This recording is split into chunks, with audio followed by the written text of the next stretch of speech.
Fait qu'on va aller dans la prédication. Je vais parler sur la résurrection. Vous vous attendiez pas à d'autres choses ce matin, c'est sûr. Quand j'ai préparé l'étude, j'étais vraiment touché. Je sais pas s'il y en a qui ont écouté les émissions de Noël, pas Noël, de Pâques. Jésus de Nazareth, les 10 commandements, Ben-Hur. Hier, je finissais avec Ben-Hur, comment Dieu a manifesté son amour à travers Jésus. Et puis, j'ai écouté la Passion du Christ aussi, puis je parlais avec Yves ce matin, puis comment que le Seigneur a été martyrisé en tant qu'être humain. Il a souffert, il est allé jusqu'à la mort de la croix. Il a payé le prix de nos péchés. C'est vraiment, c'est grandiose qu'on vit en tant que croyant. Mais s'il ne serait pas ressuscité, puis qu'il aurait eu tout ce qu'il a vécu sur la croix, on serait encore dans nos péchés. Il fallait qu'il ressuscite. Il l'avait annoncé. On va regarder des textes bibliques. Je sais que peut-être vous les connaissez, mais c'est important de s'arrêter quand on lit la parole, puis vraiment de méditer sur cette merveilleuse nouvelle que Christ est ressuscité. C'est tellement grand que quand ça s'est produit, les apôtres qui l'ont vu ressusciter, qui étaient cachés, qui avaient peur, sont devenus les plus grands proclamateurs de l'Évangile. Et nous autres, le Seigneur nous parle à nous en tant que chrétiens, vous qui l'aimez sans l'avoir vu. Heureux ceux qui ont cru sans avoir vu. Que vous l'aimez sans l'avoir vu, vous réjouissant d'une joie merveilleuse, vous obtiendrez le salut de vos âmes pour prix de votre foi.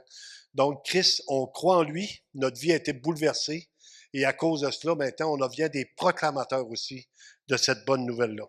Dans 1 Corinthiens, chapitre 15, versets 1 à 19, j'ai mis beaucoup de versets bibliques, mais vous êtes habitués.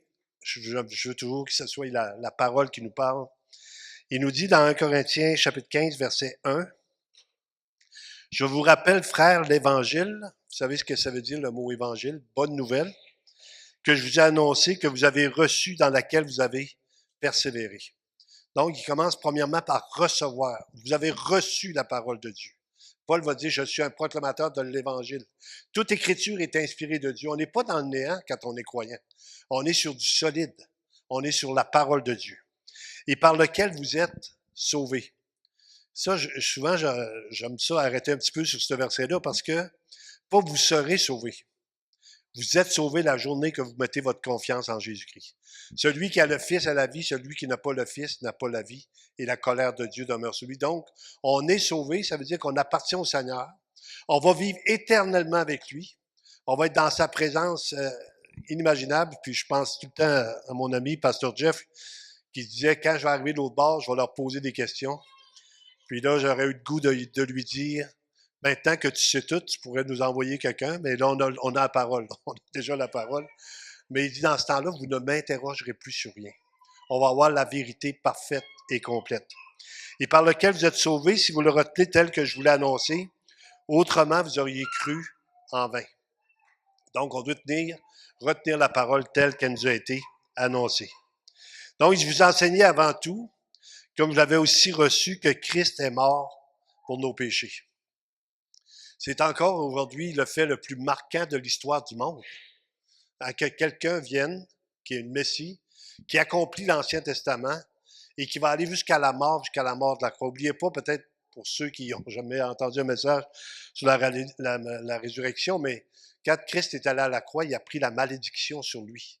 La malédiction qui nous était incombée, c'est nous qui méritions la mort. Et Christ a pris notre place, a payé nos péchés. Et quand on parle de payer nos péchés, je dis tout le temps, pensez à la pire chose que vous avez faite dans votre vie que personne ne sait, que vous ne voulez pas que personne sache. Et il est mort à ce moment-là pour vous. Il a payé à notre place. Il y a beaucoup de gens qui résistent de venir au Seigneur en disant, avec tout ce que j'ai fait, il ne me prendra pas. Le Seigneur, il est venu pour les pécheurs. Il n'est pas venu pour les justes. Il dit, il n'y en a pas de justes, pas même un seul. Donc, il dit, je vous enseignais avant tout, comme je l'avais reçu, que Christ est mort pour nos péchés. Ça change une vie. Quand on comprend ce que Christ a accompli, notre vie n'est plus jamais la même. Qu'il a été enseveli, donc il fallait qu'il y aille là. Vous savez, c'est ce qui est plaisant, ce qui est merveilleux avec les Écritures, c'est que les choses sont écrites des centaines d'années d'avance. Ils se sont réalisés avec Jésus-Christ. Puis on arrive à la fin, puis il nous dit que l'amour du plus grand nombre va se refroidir. Beaucoup de gens vont abandonner la foi à la fin, mais le Seigneur connaît les siens, et celui qui prononce le nom du Seigneur qui s'éloigne de l'iniquité. Dieu nous appelle à être de plus en plus à son image. Il est enseveli, qu'il est ressuscité le troisième jour selon les Écritures. Et qu'il est apparu à Céphas, puis aux 12, donc il y a eu l'apparition aux gens qui étaient là. Ensuite, il est apparu à plus de 500 frères à la fois, dont la plupart sont encore vivants, mais je veux juste vous confirmer que ceux-là qui étaient vivants sont morts aujourd'hui. Ils sont morts, sont rendus dans la présence de Dieu. Dieu est apparu. Ça a bouleversé le monde de l'époque. Je sais pas si vous avez regardé le film hier, c'est ça, je regardais, c'était Ben Hur, quand il a été ressuscité, à la fin, il dit « tout commence ». Ça n'a pas fini à la mort de Christ. Tout à la résurrection, tout a commencé. C'est ce qui a bouleversé le monde de l'époque. Les gens allaient partout, encore une fois, pour être des témoins. Puis encore aujourd'hui, plein de chrétiens, puis il ne faut jamais oublier, sont persécutés à cause de leur foi. Jasmine, elle nous emmène des témoignages des fois. C'est la semaine passée, 43 chrétiens qui se sont fait tuer dans leur église. Ça, c'est juste une place. Vous n'en entendrez pas parler aux nouvelles. C'est pas un fait marquant. Mais les chrétiens, la majorité, dans des pays musulmans, sont persécutés à cause de leur foi. Nous autres, c'est tellement simple, on marche avec le Seigneur, on peut en parler au McDonald's, on peut en parler partout, personne ne va nous tuer, personne ne va nous persécuter, mais on doit profiter de cette occasion-là que Dieu nous donne aussi pour être des témoins. Ensuite, il est apparu à Jacques, puis à tous les apôtres. Après eux tous, il m'est aussi apparu à moi comme à l'avorton. Car je suis le moindre des apôtres, je ne suis pas digne d'être appelé apôtre parce que j'ai persécuté l'Église de Dieu. Donc, l'apôtre Paul parlait de qui il était. Quand vous le voyez, son témoignage, dans Timothée aussi, il va dire « Je suis le plus grand des pécheurs ». Mais je le faisais par ignorance. Il a persécuté l'Église de Christ. Et Dieu l'avait choisi. N'oubliez pas qu'il l'avait choisi. Et après ça, il est devenu celui qui va être persécuté. Parce que l'apôtre Paul va vivre la persécution, va vivre des outrages, va vivre il va être flagellé, il va être battu de verge, il va être lapidé, il va vivre des choses inimaginables, mais il va terminer sa vie, puisqu'on devrait tous terminer notre vie de la même manière qu'il l'a terminé. J'ai combattu le bon combat, j'ai achevé la course, j'ai gardé la foi. Restez accrochés à ce que Dieu vous dit dans les Écritures. Dieu n'est pas un homme pour mentir. On va le voir tantôt. Dieu ne ment jamais. Ce qu'il dit, ce qu'il promet, il l'accomplit. Donc, il dit, par la grâce de Dieu, je suis ce que je suis. Donc, l'apôtre Paul va parler de ce que ça l'a changé dans sa vie. Et sa grâce envers moi n'a pas été vaine. Loin de là, j'ai travaillé plus que tous. Et là, il n'est pas en train de se vanter quand il dit ça. Il dit, non, pas moi toutefois, mais la grâce de Dieu qui est avec moi. Tout ce qu'on accomplit, c'est à cause de lui. Qu'as-tu que tu n'aies reçu? Tout nous vient du Seigneur. Sans moi, vous ne pouvez rien faire. Donc, quand on fait des choses qu'on a accomplies, j'ai regardé les musiciens ce matin, c'est vraiment beau. Pasteur Jérôme, on dirait que tu as rajeuni depuis tes retraités. C'est vraiment... on aurait dit un petit jeune de 30 ans le matin qui était en train de chanter. Tout ce qu'on accomplit, on l'accomplit par sa grâce. Et là, on élève le Seigneur. Et chaque personne qui est là dit oui, cette gloire à Dieu. On va tout terminer notre vie en disant gloire à Dieu pour tout ce qu'il a fait, tout ce qu'il a accompli. Ainsi donc, que ce soit moi, que ce soit eux, voilà ce que nous prêchons et c'est ce que vous avez cru. Donc, ça, c'est le message de la résurrection. Et là, si l'on prêche que Christ est ressuscité des morts, comment quelques-uns parmi vous disent-ils qu'il n'y a point de résurrection des morts? Donc, il y avait déjà un conflit, il y avait déjà un combat, il y avait déjà des gens qui disaient qu'il n'y avait pas eu de résurrection. Mais s'il n'y a pas de résurrection des morts, Christ non plus n'est pas ressuscité. S'il n'y a pas de résurrection, on n'est pas ouvert un matin. On garde l'église fermée. Ça sert quoi d'avoir une église qui ne croit pas dans la parole de Dieu, qui ne croit pas dans la vérité de la parole de Dieu, qui ne croit pas dans la résurrection? C'est notre espérance. Écoutez, je vais vous raconter une petite histoire ce matin. Je ne l'avais pas prévu, mais je vais le faire parce que c'est trop beau quand le Seigneur nous donne des gens qui se convertissent. La majorité d'entre vous, vous savez que ma sœur s'est convertie juste avant de mourir. Je vais vous le raconter un petit peu. J'avais été voir ma sœur quand je me suis converti. J'y parle du Seigneur. J'ai dit, Sylvie, Jésus est mort pour toi et puis il a payé à ta place. Elle dit, je suis contente pour toi, tu en avais besoin. Et ma petite sœur avait compris que j'étais un grand pécheur. En tout cas, il y en a plusieurs qui le savaient à l'époque. Vous autres, vous le savez moins, ça fait 40 ans. Je suis encore pécheur, mais ça paraît moins. C'est moins pire. Dieu me garde. Et puis, fait qu'à la fin de sa vie, pendant qu'elle a vécu un drame, son garçon tourne mal, il va très bien aujourd'hui. Son mari part avec quelqu'un d'autre, puis elle pogne un cancer. Et là, elle a 42 ans, et dans l'affliction, a vu ça extrêmement difficile et les gens vont pour l'encourager. Aujourd'hui, les gens vont pour encourager les autres en leur disant quelque chose. Je vais penser à toi. Je vais t'envoyer des ondes positives. Moi, j'en ai jamais vu passer.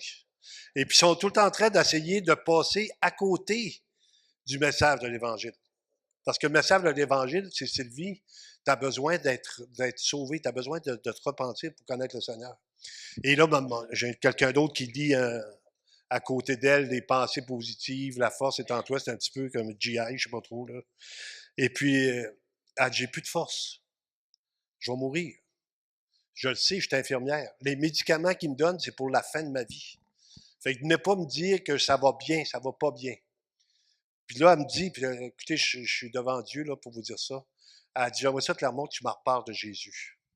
Moi, c'est le même message, ça n'a pas changé, ça faisait 10 ans. On a des témoins, on a Denis qui est venu au service de ma sœur, Clermont était là aussi, ils sont venus avec moi à Bécomo. Et pendant que je parle de Jésus qui est mort, qui est ressuscité, qui a payé pour nos péchés, veux-tu recevoir Jésus? Elle a dit oui, j'aimerais ça le recevoir. Prie avec elle, puis après ça, je m'en vais. Elle est complètement transformée dans son lit d'hôpital. Complètement transformée. Le lendemain, elle dit à son ex-mari et à son nouveau conjoint, vous savez comment ça marche, le monde, hein? Fait qu'elle fait venir et elle dit, il faut que vous acceptiez Jésus avant que je parte. Elle les prend par la main, elle l'évangélise pendant qu'elle est mourante. Elle a trouvé le Sauveur. Elle a rencontré le Rédempteur. Sa vie n'est plus la même. Elle a dit, je vois Jésus. Je le vois. Elle a dit, gars, il a tombé. Elle vous l'a dit, il me fait rire. Elle vivait quelque chose avec le Seigneur. Et avant de mourir, elle parle avec une infirmière. Puis elle dit, puis vous savez les paroles du mourant. Hein, je ne sais pas si vous avez déjà assisté à des gens qui meurent, mais on veut savoir ce qu'ils disent. Ça doit être important. Ils vont mourir. Là. Puis elle dit, dites au monde de se préparer. Ça ne sera pas donné à tout le monde, mais moi, j'ai eu le temps de le faire. Donc, elle dit aux gens, dites, avertissez les gens. On est à Bécomo et le curé me demande, il sait que je suis pasteur, je me suis pas imposé, c'est mon autre sœur qui a dit, mon frère est pasteur, je suis au salon funéraire, j'amène la parole. Il dit, j'aimerais ça que tu amènes la parole à l'église aujourd'hui. C'était la cathédrale d'Autrive, c'était plein. Et là, qu'est-ce qu'on dit aux gens?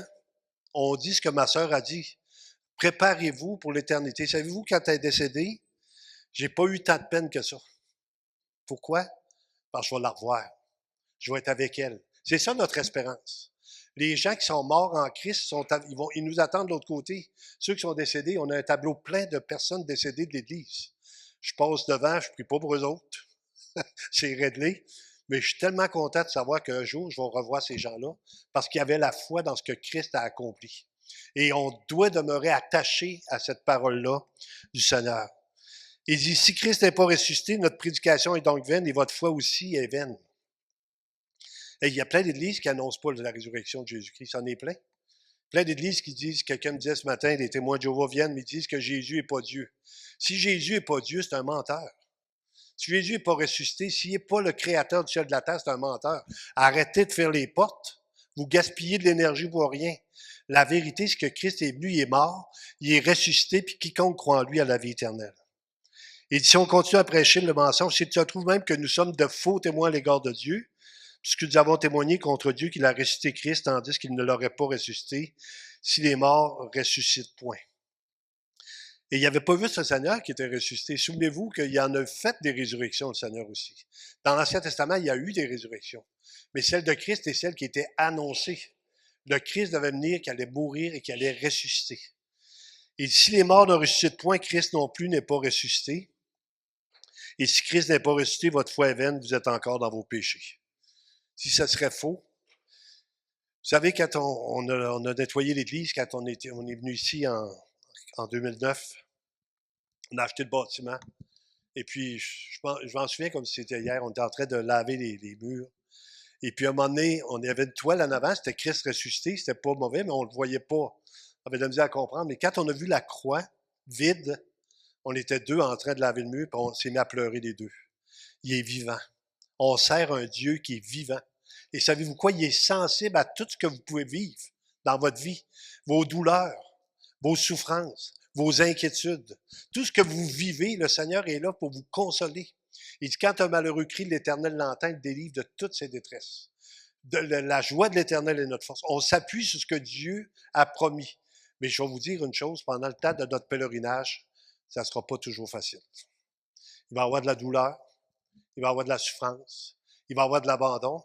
On va vivre le rejet aussi éventuellement de gens qu'on aime qui ne veulent rien savoir. Mais Dieu est vivant et on va le rencontrer un jour. Et la Bible nous dit que quand on va arriver de l'autre côté, il va sécher toute l'âme de nos yeux. On va être dans sa présence. Savez-vous quelle sorte de corps qu'on va avoir? On va avoir un corps glorifié. Aucune douleur, aucune maladie. On va être dans un état incroyable dans sa présence. Mais le Seigneur, il en a caché une partie. On ne sait pas tous les détails, mais on s'appuie sur ce qu'il promet, il va l'accomplir. Donc, par conséquent, aussi, ceux qui sont morts en Christ sont perdus s'ils n'ont pas cru. Si c'est dans cette vie seulement que nous espérons en Christ, nous sommes les plus malheureux de tous les hommes. J'aime beaucoup ce verset-là parce que beaucoup de gens disent hey, « Seigneur, fais ça pour moi, fais ça pour moi. Seigneur, j'ai besoin de ça, j'ai besoin de ci. Seigneur, tellement. Seigneur, accomplis ça pour moi, fais ça pour moi. » Ça, c'est dans cette vie. Mais si c'est seulement dans cette vie, on va être malheureux. Mais si on a une espérance qu'un jour, on va être dans sa présence, qu'on va être avec lui pour l'éternité, qu'on va être consolé, bien là, il y a beaucoup plus que cette vie-là. Cette vie-là, elle passe vite, hein? Je regardais Yves ce matin, je dis Yves, ça fait combien de temps qu'on est ensemble à l'église? Ben, j'ai arrivé en 91 à Rimouski. On a regardé ça, c'est des 35 ans de vie commune à croire dans la même chose sans déraper. On croit que Jésus est mort, qu'il est ressuscité.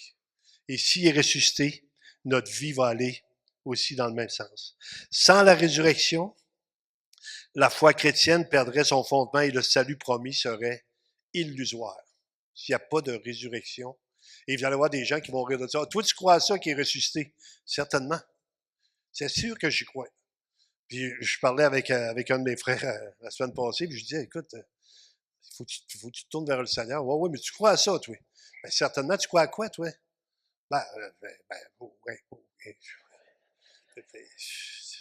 C'est quoi ta croyance? Hey, ne croyez à rien. Et ça, c'est la grâce de Dieu qui nous a visités parce qu'on était exactement dans la même chose. Oubliez jamais d'où vous venez. Oubliez jamais que ça a pris le miracle, que le Seigneur vous appelle, vous convainc et il vous montre tout son amour pour qu'on puisse venir à genoux, lui demander pardon pour nos fautes et le recevoir comme notre sauveur personnel. C'est la confirmation de la divinité de Jésus, Romains chapitre 1, versets 1 à 4. Paul, serviteur de Jésus-Christ, appelé à être apôtre, mis à part pour annoncer l'évangile de Dieu, qui avait été promis auparavant de la part de Dieu par ses prophètes dans les Saintes Écritures. Ce qui concerne son fils, né de la postérité de David, selon la chair, et déclaré fils de Dieu avec puissance, selon l'esprit de sainteté par sa résurrection d'entre les morts. Ça confirme encore une fois la divinité de Jésus-Christ. Hein? Est déclaré fils de Dieu avec puissance. Quand Jésus était à Gethsémane, il y a 500 soldats qui sont venus pour Puis il dit, qui qu'on cherche? Jésus de Nazareth. C'est moi. Qu'est-ce qui est arrivé aux 500? Ils ont planté, la tête la première. C'est vraiment... Et il a juste dit, c'est moi. C'est la puissance absolue. Vous savez, il a créé le ciel et la terre de rien. Que la terre soit, boum, la terre a été. Les galaxies ont été, les animaux ont été, l'être humain a été créé, il l'a créé à son image. Et c'est pour ça que l'être humain a un pouvoir de décision et il va être inexcusable de l'autre côté. Tu as vu Jésus-Christ, tu as vu sa grandeur, tu l'as vu dans la création. Maintenant, il se manifeste aussi dans son pardon, que tu dois reconnaître que tu as besoin. Et la plupart des gens vont vous dire, je suis pécheur, mais je ne suis pas pire qu'un autre. Bon, mais tu es pécheur quand même. Commence juste à reconnaître ça. Va devant le Seigneur et puis reçois-le comme ton sauveur. Il nous dit dans Jean chapitre 20, verset 9 aussi. Jean chapitre 20, verset 9. Car il ne comprenait pas encore que selon l'Écriture, Jésus devait ressusciter des morts. Pourquoi je mets beaucoup l'accent là-dessus? C'est que c'était écrit. C'est pas du hasard. On vit pas dans le hasard, nous autres. Là. On n'est pas ici. Je dis, si quelqu'un est à l'église ce matin, c'est pas par hasard, c'est parce que Dieu vous a attiré, vous a appelé, vous a amené. Donc, vous n'êtes pas ici par hasard. Vous êtes ici parce que Dieu voulait que vous soyez là. Et que Christ soit ressuscité, c'est pas du hasard. Hey, c'est quand même incroyable, il est ressuscité. C'est pas incroyable. C'est croyable parce qu'il l'avait dit. Si ça ne serait pas arrivé, ce serait incroyable. parce que là, on serait dans le mensonge. Il dit un peu plus loin, la résurrection est la preuve que Jésus est véritablement le Fils de Dieu. La victoire sur la mort est la promesse de la vie éternelle. La victoire sur la mort. La mort, c'est le dernier ennemi à être vaincu. Il nous dit dans 1 Corinthiens, chapitre 15, versets 20 à 23, « Mais maintenant, Christ est ressuscité des morts, il est les prémices de ceux qui sont morts. Car puisque la mort est venue par un homme, c'est aussi par un homme qu'est venue la résurrection des morts. Et comme tous meurent dedans, de même aussi tous revivront en Christ. » Donc, on a deux nouvelles. Vous allez mourir, mais vous ne mourrez pas. Celui qui croit en moi, il passe de la mort à la vie. C'est normal. On est créé pour avoir une réflexion. Vous savez, quand on lit dans les Écritures, il dit que Dieu a mis dans notre cœur la pensée de l'éternité. Ça vous est-il arrivé de penser quand quelqu'un meurt, où est-ce qu'il est? Un exemple, mon père. Moi, mon père est décédé. Puis je demandais au Seigneur qu'il me donne mon père. Mon père, je ne sais pas s'il avait bien vraiment cru, mais à la fin, je suis allé le voir, j'ai reparlé du Seigneur. Les 2 dernières fois qu'il est venu à l'église, c'était ici. Il était venu pour l'inauguration, il était venu voir la construction. Il avait une certaine fierté d'appartenir, d'être avec nous autres dans ce qu'on était. Mais mon espérance, c'est qu'un jour, je puisse le revoir aussi. Je parle avec ma mère cette semaine. Ma mère qui a 98 ans. Je suis pris avec chaque fois. Puis c'est-tu merveilleux, maman, qui est ressuscité? Elle a dit, tu peux bien le dire. Ma mère est croyante comme on est aujourd'hui. Elle n'est pas ici. Ça serait vraiment miraculeux qu'elle pourrait venir quand même être assez affligée. Mais elle est une très grande croyante. Et puis cette foi-là qu'elle m'a partagée quand j'étais jeune, peut-être qu'elle n'avait pas toute la compréhension comme aujourd'hui. Il faut la partager à ceux qui sont avec nous, qu'on puisse continuer à être des témoins. 1 Pierre, chapitre 1, versets 3 à 5. « Béni soit Dieu, le Père de notre Seigneur Jésus-Christ, qui, selon sa grande miséricorde, nous a régénérés pour une espérance vivante. » C'est en espérance qu'on est sauvés présentement. On n'est pas encore dans cette présence-là. Il dit « par une espérance vivante, par la résurrection de Jésus-Christ d'entre les morts, pour un héritage qui ne peut ni se corrompre, ni se souiller, ni flétrir, lequel vous est réservé dans les cieux. » As-tu comme ça recevoir des héritages? T'aimes ça, toi? Il y en avait ça qui aimait. 2, 3, écoute, c'est boulot. Ah, lui, il regarde sa mère, il dit, maman, oublie-moi pas. Hey, maman, j'aime ça recevoir des héritages. Oui, oui, mon garçon, t'es sa liste. Ils sont juste 2. Mais un héritage, hein, c'est quelque chose de béni. Tu reçois quelque chose que l'autre a préparé pour toi. Et nous autres, le Seigneur, il dit qu'on a un héritage. Puis cet héritage-là, elle ne peut pas se flétrir, elle ne peut pas se perdre, et nous est conservé dans les cieux. Un jour, là, quand on va arriver dans sa présence, ça va être vraiment... Et qui va vous accueillir, qui va vous dire, bon et fidèle serviteur, tu as été fidèle en peu de choses, entre dans la joie de ton maître. Ça va être la bénédiction, puis savez-vous quoi, j'ose espérer que je vais être là. Ben, je suis certain que je vais être là. Attendez un petit peu, là, partez pas. Je suis sauvé, là. Je suis convaincu que je suis sauvé. Mais pour vous voir recevoir votre récompense. De la même manière, c'est vous qui êtes ma gloire au jour de l'avènement du Seigneur Jésus-Christ. De voir que vous avez persévéré, que vous avez marché avec Dieu et que Dieu vous honore. Un peu comme quand on va voir nos enfants qui reçoivent leur diplôme, hein, qui reçoivent leur bulletin. Puis là, il dit, bon, il a été gradé. On est-tu content? On est-tu fiers pour eux autres? Et la bénédiction du pasteur, c'est d'être fier de voir les gens marcher que le Seigneur, semaine après semaine, dans l'affliction, dans la maladie, arriver et dire, on se déplace, on va à l'église, on va louer le Seigneur aujourd'hui. 1 Thessaloniciens, chapitre 4, versets 13 à 17. Et c'est drôle que ce texte-là est partagé dans les églises catholiques. Ils vont prêcher et ils vont demander quand quelqu'un meurt, est-ce qu'on peut mettre... C'est un des textes qu'ils nous proposent. Mais tu peux lire les choses, tu peux savoir qu'ils sont écrits, puis ça se peut que tu n'y crois pas. Et si tu n'y crois pas, ça ne change absolument rien. Si tu n'as pas cru, si tu n'as pas mis ton espérance là-dedans, ça ne change rien. Puis ici, il nous avertit. Et on lit ça souvent, hein, quand quelqu'un décède. Nous ne voulons pas, frères, que vous soyez dans l'ignorance au sujet de ceux qui sont décédés ou qui dorment, afin que vous ne vous affligez pas comme les autres qui n'ont point d'espérance. Les gens qui n'ont pas d'espérance, moi je les comprends, je me demande comment ils font pour vivre. Honnêtement, là, quand quelqu'un est malade, il y a un cancer, mettons, sa vie va se terminer, puis il ne connaît pas Christ. Je me dis, comment il fait pour continuer? Et c'est pas pour rien que les gens sont découragés, ils disent, venez, on veut en finir. Piquez-nous, on est prêt, on veut plus. Mais pour le croyant, il y a toujours une espérance. Je dis, Seigneur, je ne sais pas si tu vas me guérir encore longtemps. On a notre miraculé assis deuxième banc. C'est vraiment la grâce de Dieu. Il fait 3 fois. Lauréat 3 fois. Madame Simon. On a plein de gens qui ont été miraculés. Mais pour un temps, un jour, Dieu va venir les chercher. Quand ça va être fini pour eux autres. On ne peut pas précéder le temps, mais un jour, on va être dans sa présence. Car si nous croyons que Jésus est mort et qu'il est ressuscité, croyons aussi que Dieu ramènera par Jésus avec lui ceux qui sont morts. Donc, les gens qui sont là-bas sur la photo, allez les voir si vous ne les connaissez pas. Moi, je les connais très bien. C'est des gens qui vont nous précéder dans le royaume de Dieu. C'est des gens qui ont mis leur confiance en Dieu, qui sont morts. Ils vont nous précéder. Nous autres, si on est vivants, la Bible nous dit qu'on va être enlevés. On va partir et le rencontrer. Voici en effet ce que vous déclarons d'après la parole du Seigneur. Nous, les vivants, restez pour l'avènement du Seigneur. On ne sait pas si ça va être de notre vivant, mais si on est vivant, préparez-vous, ça se fait vite. Dans le fond, on devrait toujours être prêt. Quelqu'un a demandé, si tu ferais, si tu saurais que Jésus vient demain, il dit, je planterai un arbre.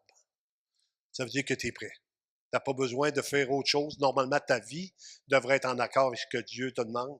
Donc, tu peux planter un arbre. De toute façon, il vient demain et tu as marché avec le Seigneur dans ta vie. Donc, tu as cette espérance-là. Nous, les vivants, restés pour l'avènement du Seigneur, nous ne devancerons pas ceux qui sont morts.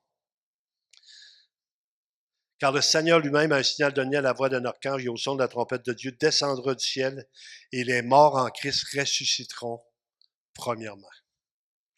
Ensuite, nous, les vivants qui seront restés, nous serons tous ensemble enlevés avec eux sur des nuées à la rencontre du Seigneur dans les airs et ainsi nous serons toujours avec le Seigneur. Pour ceux qui aiment avoir des gros moteurs, c'est en un instant, en un clin d'œil. Ça, c'est rapide. Il n'y a pas un char qui va à cette vitesse-là. Quand le Seigneur va venir nous chercher, ça va être instantané. On va être dans sa présence.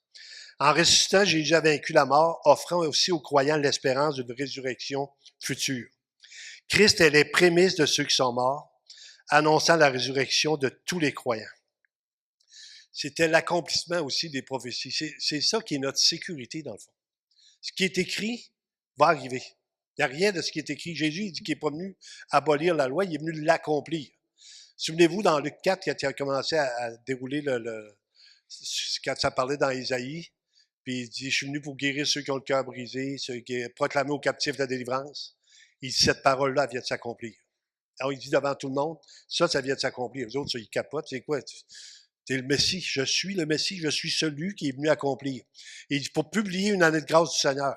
Il s'arrête là. Mais après ça, il va y avoir un jour du jugement de notre Dieu pour ceux qui n'ont pas cru. Donc, ça va être terrible. C'est pour ça qu'on court après le monde quasiment pour leur dire de se tourner vers lui parce que ça va être terrible pour ceux qui n'ont pas cru. Dans Psaume chapitre 16, versets 9 et 10, « Aussi mon cœur est dans la joie, mon esprit dans l'allégresse et mon corps repose en sécurité, car tu ne livreras pas mon âme au séjour des morts. » Ça, c'est la prophétie de Jésus. « Tu ne permettras pas que ton bien-aimé voie la corruption. » Donc, 3 jours après, il était ressuscité, il n'a pas vu la corruption.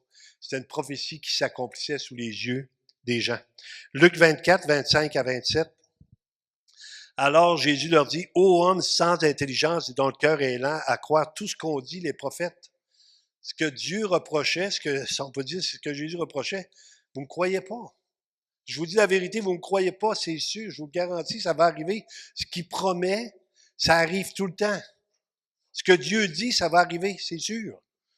Ne fallait-il pas que le Christ souffrit ces choses et qu'il entrât dans sa gloire? Il commença par Moïse, là, il parlait aux disciples d'Emmaüs. Et par tous les prophètes, donc, il commence au début, il déchiffre, il montre la Bible. Il leur expliqua dans toutes les Écritures ce qui le concernait. Tout l'Ancien Testament est un prélude à ce qui devait s'accomplir. Et maintenant, on est rendu dans les temps de la fin. Ce que Dieu nous a montré. On arrive dans des temps où l'amour du plus grand nombre va se refroidir. Mais ceux que Dieu a appelés, il dit que, puis ça c'est un encouragement, je ne perdrai pas aucun de ceux que tu m'as donnés. On est là aujourd'hui, on marche par la foi et non par la vue, hein? Parce qu'on regarde aux choses invisibles, non pas à celles visibles. Les visibles sont passagères, mais les invisibles sont éternels. Ésaïe 53, versets 9 et 10. Puis Ésaïe 53, prenez le temps de le lire. C'est vraiment la mort de Christ, sa résurrection. Tout est là. Dans Ésaïe 53, c'est écrit, souvenez-vous que le gars qui était sur son char, l'eunuque éthiopien, c'était Ésaïe 53 qui disait. Puis cette parole-là, c'est-tu pour quelqu'un d'avant ou c'est quelque chose qui va arriver? Et là, celui qui était là, Philippe, va expliquer dans toutes les Écritures que c'était l'accomplissement qui venait d'arriver par Jésus-Christ. On a mis son sépulcre parmi les méchants, son tombeau avec le riche, quoiqu'il n'eût point commis de violence et qu'il n'eût point de fraude dans sa bouche. Il a plu à l'Éternel de le briser par la souffrance, après avoir livré sa vie en sacrifice pour le péché. Il verra une postérité, il prolongera ses jours, et l'œuvre de l'Éternel prospérera entre ses mains. Marc chapitre 9, verset 30-32. Et là, Jésus est avec eux autres. Vous allez voir ça dans Luc, dans Marc et dans Matthieu. Le même enseignement que Jésus dit à ses disciples. C'est comme si j'étais avec Serge. Je parle à Serge, chef, dans 3 jours, là, ils vont m'amener à telle place, je vais mourir, puis je vais ressusciter. Je dis ça. Lui, il ne comprend rien. Fait que les disciples étaient pareils. Ils ne comprenaient pas que Jésus leur disait ces choses-là. Il leur disait littéralement. Regardez comment il dit. Ils partirent de là, ils traversèrent la Galilée. Jésus ne voulait pas qu'on le sût. Verset plus loin, Marc 9, 30-32. Car il enseignait ses disciples et il leur dit, donc Jésus est avec toi, il dit une chose, le Fils de l'homme sera livré entre les mains des hommes. Il leur annonce. Ils le feront mourir et 3 jours après, il aura été mis à mort, il ressuscitera. Souvenez-vous qu'est-ce qui est arrivé? Mais les disciples ne comprenaient pas cette parole et ils craignaient d'interroger. Qu'est-ce qui s'est produit quand Jésus est mort? Où étaient ses disciples? Ils se sont sauvés. Pierre le renié. Les autres n'étaient pas plus fins. Les autres étaient partis aussi. Fait qu'ils ne croyaient pas. Jésus leur dit, écoutez, ils vont m'emmener, ils vont me corriger, ils vont me battre. Je vais mourir, mais je vais ressusciter. Il n'y a pas un qui le croyait. Et c'est encore pareil aujourd'hui. Souvent, on est dans l'incrédulité de ce que Dieu promet. Dieu dit qu'il va prendre de nous autres, soin de nous autres, jusqu'à la fin des siècles. Et le Seigneur nous dit qu'il est avec nous tous les jours, jusqu'à la fin du monde. Quand vous vous levez le matin, Christ est avec vous. Quand vous vous couchez le soir, le Seigneur est avec vous. Quand vous êtes en train de rouler avec votre auto, le Seigneur est avec vous. Il est avec nous tout le temps. Et souvent, on va désespérer, on va dire, je ne comprends pas. Tu n'as pas besoin de comprendre. Fais juste croire dans ce qu'il te dit, ce qu'il t'a promis. Puis tu vas avancer, tu vas te rendre de l'autre côté, dans sa présence, parce que ce qu'il promet, il l'accomplit. Transformation spirituelle des croyants. Ézéchiel, chapitre 11, versets 19 et 20. Et là, il parle du miracle de la nouvelle naissance. Souvenez-vous que du jour au lendemain, vous n'étiez plus les mêmes. Vous ne parliez plus pareil. Des gens qui étaient des blasphémateurs ont arrêté de sacrer du jour au lendemain. Des gens qui étaient violents ont arrêté la violence. Des gens qui étaient pervers ont cessé d'être pervers. Du jour au lendemain, Dieu a transformé notre cœur et a fait de nous des enfants de Dieu. Il dit, je leur donnerai un même cœur et je mettrai en vous un esprit nouveau. J'ôterai de leur corps le cœur de pierre et je leur donnerai un cœur de chair, afin qu'ils suivent mes ordonnances et qu'ils observent mes pratiques et pratiquent mes lois. Ils seront mon peuple et je serai leur Dieu. Vous, qu'est-ce qu'il dit? Il change notre cœur de pierre en cœur de chair. Une nouvelle naissance. Si tu n'es pas né de nouveau, tu n'y appartiens pas. Tu peux venir à l'Église. Plein de gens qui peuvent venir à l'Église, il n'y a pas de problème. Mais si tu n'as pas vécu cette transformation-là intérieure, tu n'es peut-être pas encore un enfant de Dieu, puis c'est dangereux. Parce que tu peux vivre avec l'illusion d'en être un. Mais la journée que tu mets ta confiance en lui, tu sais que tu lui appartiens. Je dis souvent les 3 preuves que vous appartenez au Seigneur. Je peux les répéter ce matin. Par les Écritures. Je vous ai écrit ces choses afin que vous sachiez que vous avez la vie éternelle, vous qui croyez au Fils de Dieu. La parole de Dieu nous l'enseigne. Deuxièmement, le Saint-Esprit. L'Esprit lui-même. Et ça, vous êtes personnel là-dedans. Vous êtes personnel avec lui. Rend témoignage à notre esprit que nous sommes des enfants de Dieu. Et le troisième témoignage, nous savons que nous sommes passés de la mort à la vie parce que nous aimons les frères. C'est notre famille.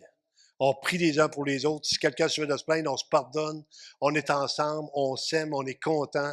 Je regarde l'accueil, comment les gens vous accueillent à l'église. Je suis tellement béni de voir Jacqueline avec son équipe, puis tout le monde sont là. Puis, écoute, on a vu sorte de rentrer. Moi, je rentre par une porte, je sors par l'autre, je reviens par l'autre bord.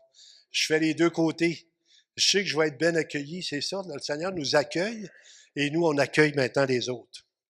Éphésiens chapitre 2, versets 1 à 6, il nous dit, vous étiez morts par vos offenses et par vos péchés, dans lesquels vous marchiez autrefois selon le train de ce monde, selon le prince de la puissance de l'air, de l'esprit qui agit maintenant dans les fils de la rébellion. Nous tous aussi, nous étions de leur nombre. Et ça, je le remets souvent. Pourquoi je vous en parle? Parce qu'on peut penser à un moment donné qu'on est devenu bon, qu'on est meilleur. Et ça, c'est la pire chose que vous pouvez croire. Parce que là, vous allez vivre de vos réussites au lieu de vivre de ce que Christ a accompli. Donc, si on fait des bonnes choses, c'est parce que c'est l'Esprit de Dieu en dedans de nous autres. Quand le Seigneur nous dit d'aimer vos ennemis, c'est pas que vous avez beaucoup d'amour pour vos ennemis. Qui aime ses ennemis? C'est l'amour de Christ en nous qui peut aimer nos ennemis. Donc, si on vit dépendant de lui, c'est sûr qu'on va accomplir ce qu'il nous demande. De tous aussi, nous étions de leur nom, mais nous vivions autrefois selon les convoitises de notre chair, accomplissant les volontés de la chair et de nos pensées, et nous étions par nature des enfants de colère comme les autres. Pas mieux, pas meilleur. Mais Dieu qui est riche en miséricorde à cause du grand amour dont il nous a aimés, nous qui étions morts par nos offenses, nous a rendus à la vie avec Christ. C'est par la grâce que vous êtes sauvés. On devrait avoir cette reconnaissance-là du matin au soir. La première pensée devrait être, Seigneur, merci qu'un jour tu m'as sauvé. De ne pas penser qu'on est devenu quelqu'un, mais constamment d'être dépendant de lui. La résurrection symbolise la vie nouvelle des croyants. Les chrétiens passent de la mort spirituelle à une vie renouvelée. La résurrection est le message central des évangiles. Romains chapitre 10, versets 9 à 13. Si tu confesses de ta bouche le Seigneur Jésus et si tu crois dans ton cœur que Dieu l'a ressuscité des morts, tu seras sauvé. Pourquoi il nous dit si tu crois dans ton cœur? Parce qu'on ne l'a jamais vu. Il faut croire dans notre cœur. Il faut croire de la révélation divine qu'on croit que Jésus est ressuscité. Ils sont en train de faire un nouveau film, Mel Gibson, je ne sais pas si vous avez entendu parler de ça, ça va coûter des millions, sur la résurrection de Jésus-Christ. Et là, il vit vraiment des combats, le monde le rejette, les artistes, les vedettes, à peu près n'importe qui est athée.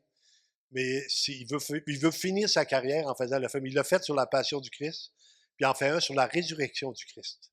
Et priez pour ça parce que ça peut bouleverser le monde. C'est authentique, c'est réel. Hein? Vous avez vu Jésus l'enquête, ceux qui ont venu au cinéma. Bon, donc, vous pouvez le prendre sur Internet. Que le gars a fait des enquêtes pour arriver au point que ça ne peut pas être autrement qu'être vrai que Jésus est ressuscité, avec tout ce qui s'est passé. Car c'est en croyant du cœur qu'on parvient à la justice et c'est en confessant de la bouche qu'on parvient au salut, selon ce que dit l'Écriture. Quiconque croit en lui ne sera point confus. Celui qui croit en lui ne sera point confus. Imaginez, ils les ont martyrisés, ils les ont tués, ils les ont battus, ils les ont sciés, si vous lisez dans Hébreux chapitre 11. Et bien Dieu, dans le monde, n'était pas digne. On n'est pas comme le monde. On est différent parce qu'on a Christ en nous. Maintenant, on doit aimer les gens. On doit les aimer au point tel de leur partager notre foi, même si des fois ils sont rebelles, même s'ils veulent rien savoir, même si on est méprisé. Il n'y a aucune différence, en effet, entre le juif et le grec, puisqu'ils ont tous un même Seigneur qui est riche pour tous ceux qui l'invoquent. Car quiconque invoquera le nom du Seigneur sera sauvé. Et le Seigneur continue son œuvre encore aujourd'hui. Il y a plein de gens qui se convertissent. Il y a des réveils qui se passent un peu partout dans le monde, des réveils vraiment monumentaux, entre autres au Brésil, en Argentine. C'est par milliers que les gens viennent à l'Évangile. Et le Seigneur continue son œuvre en Afrique. Malgré la persécution, les gens continuent à croire au Seigneur, à aller de l'avant. Le résumé, la résurrection de Jésus-Christ est le pilier sur lequel repose l'espérance chrétienne. Elle confirme la divinité de Jésus, assure le pardon des péchés, promet la vie éternelle et transforme la vie des croyants. Dieu n'est pas un homme pour mentir. Nombre chapitre 23, verset 19. Nombre 23, verset 19. Dieu n'est point un homme pour mentir, ni le Fils de l'homme pour se repentir. Ce qu'il a dit ne le fera-t-il pas? Ce qu'il a déclaré ne l'exécutera-t-il pas? Dieu n'a jamais menti. On peut se fier sur lui. Un être humain peut mentir. Vous avez tous déjà menti. Moi, j'ai menti régulièrement. Ça fait partie de ma vie. Après ça, je demande pardon. Je mens beaucoup moins qu'avant. Vous pouvez vous fier quand même. Là. Partez pas, là, mais je ne suis pas un menteur invétéré. Mais des fois, j'ai tendance à en mettre un petit peu plus. Il faut que je demande. Hier, j'étais bon pour me corriger. Je voulais dire 21. Non, c'était tantôt avec Yves. J'ai dit, ma souffleuse a marché 21 heures cet hiver, mais c'était pas 21 heures, c'est 20 heures. Fait que j'ai été bon pour dire 20 heures. Pourquoi qu'elle aurait marché 21 heures? Je n'ai pas besoin d'en mettre plus. Mais on a une petite tendance, des fois, pour montrer comment. Hein? Tu prenais 42, 41 dans une journée. Non, non, t'en prenais un. C'est assez. Tu étais déjà un ivrogne, là. T'as pas besoin de dire deux. T'as pas besoin d'en mettre plus. Tu peux juste dire juste les choses telles qu'elles sont. Le Seigneur, t'as pas besoin de leur montrer comment Dieu est bon. Dieu est bon, il va leur montrer lui. T'as pas besoin d'en mettre plus. C'est une promesse, je termine avec ça. Jean chapitre 6, versets 37 à 40. Tous ceux que le Père me donne viendront à moi, et je ne mettrai pas dehors celui qui vient à moi. Car je suis descendu du ciel pour faire non ma volonté, souvenez-vous jusqu'à la fin, il dit non pas ma volonté mais la tienne, mais la volonté de celui qui m'a envoyé. Or, la volonté de celui qui m'a envoyé, c'est que je ne perde rien de tout ce qu'il m'a donné, mais que je les ressuscite au dernier jour. Souvenez-vous avec Lazare, quand il a ressuscité Lazare, ses sœurs étaient en pleurs, en larmes. Il dit, je suis la résurrection et la vie. Ce qu'il promet, il va l'accomplir. Vous allez ressusciter. Votre corps souffrant, votre corps malade, vos genoux qui enflent, votre mal de dos, hein, votre mal de coude, votre mal de tête. Ça, c'est surtout les madames, ça dépend. Mais la volonté, je voulais juste que vous gardez votre attention pour les 3 dernières minutes. La volonté de mon Père, c'est que quiconque voit le Fils et croit en lui ait la vie éternelle, et je le ressusciterai au dernier jour. 1 Corinthiens 6, 14. 1 Corinthiens chapitre 6, verset 14. Et Dieu qui a ressuscité le Seigneur nous ressuscitera aussi par sa puissance. 2 Corinthiens 4, 13 et 14. Et comme nous avons le même esprit de foi qui est exprimé dans cette parole de l'Écriture, j'ai cru, c'est pourquoi j'ai parlé. Nous aussi nous croyons et c'est pour cela que nous parlons. Sachant que celui qui a ressuscité le Seigneur Jésus nous ressuscitera aussi avec Jésus et nous fera paraître avec vous en sa présence. Amen.